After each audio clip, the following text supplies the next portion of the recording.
IKONINI. So on Monday kuna vile akaunti ya Maverick Aoko on Twitter ilibaki imepost. This is Aoko's aide. I'm tweeting using her account with the blessings of her dad. After her arrest, she opted to stay with family up country, only going to Nairobi for meetings and court. 2 weeks ago, upon her return to Nairobi, she found her main door clobbered at the hinges. She called me panicked. Clobbered at the hinges. Okay, hiyo kizungu jo. I asked her to take pictures and leave. She decided not to say it to prevent drawing attention that she was around. Her caretaker and watchman also reported of strange men hovering around asking of her whereabouts. Okay, kizungu ilikuwa mbaya. Days later, she was interviewed by AFP about her arrest and ordeal and continued threats. After her tweet on Mr. F, she went incognito, which we, family and friends, thought it normal. Perhaps she just wanted to confuse enemies. We still don't know her whereabouts. Whom do we report to? The same police who told her lawyers point blank we are coming for her.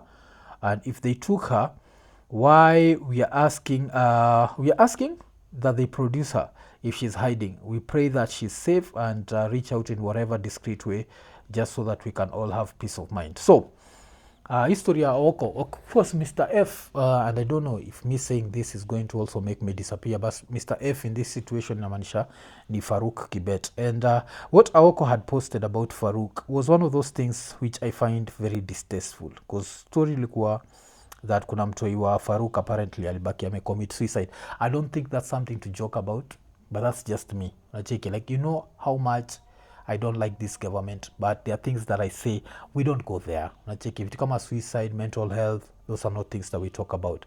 And so now udem ajulikane place yuko, and these abductions, man, you see, like I talked about them earlier by nilikuwa nasema the way I expect them to keep happening and happening and happening. But this also reminds me that there's a video that, of course, on Friday the night live we talked about Aoko, and I was talking about how stories zake wagani kama ni stories za jaba, but one of the things that she'd said that was like tuko nasema ni story ya jaba, alikuwa amebonga juu ya Uhuru's health. And there's that video nama the images going around saizi za Uhuru's, and they're interesting because Uhuru all of a sudden anavaa nini like kofia, and ukiangalia pia another thing jo Uhuru ni ile time ameitoa he looks sickly. I don't know if that makes sense, but now Uhuru has also never looked healthy. He's of course grew up as a rich kid na vitu kama hizi, but I think the amount of alcohol that he consumes inatekigia toll on his liver, so he always has the bloodshot eyes.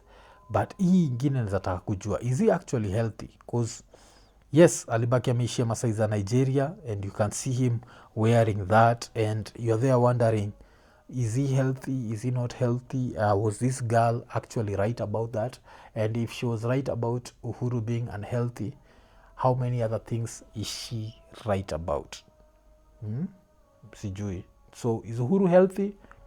The images utabaki umejiangalilia, alafu you'll see if you can make your own conclusion. But now if you have to go back to Aoko, we have to look at the people who've joined the government, and watu wamejoin government ni ODM. ODM has always been the party of human rights, in quotes. ODM, even when Aoko alikuwa na tweet like the worst things about how, I remember nikiona mtoi anaitwa nani, Raila Junior, mtoi wa Raila alibaki ameandika zile za we allowed, like Kenya iko na freedom of expression and you can post anything that you want.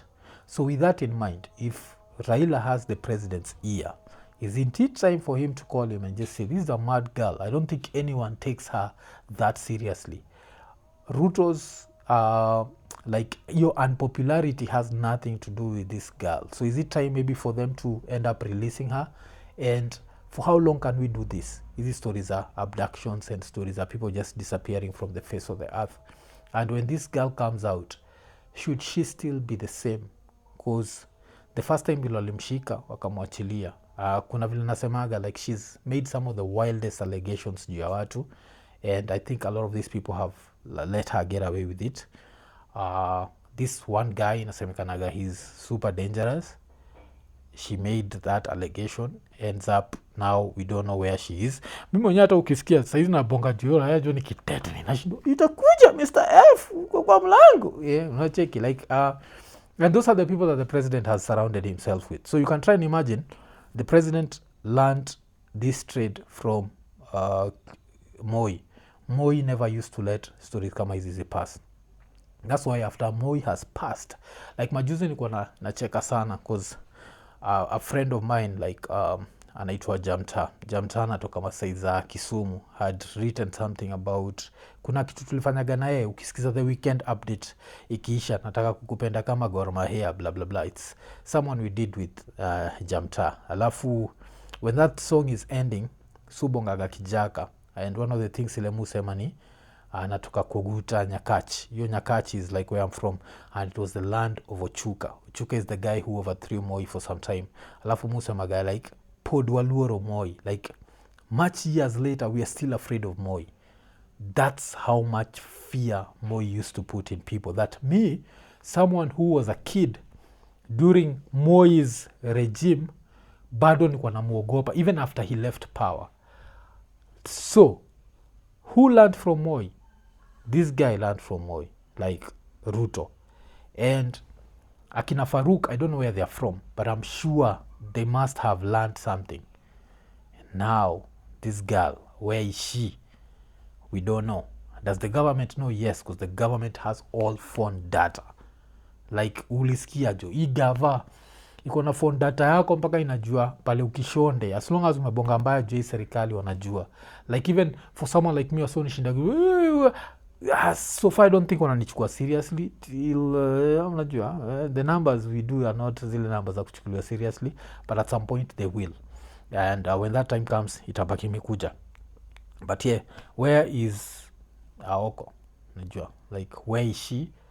And I keep saying if what she said about Uhuru was actually true, because Uhuru looks kind of funny, what else has she said that's true?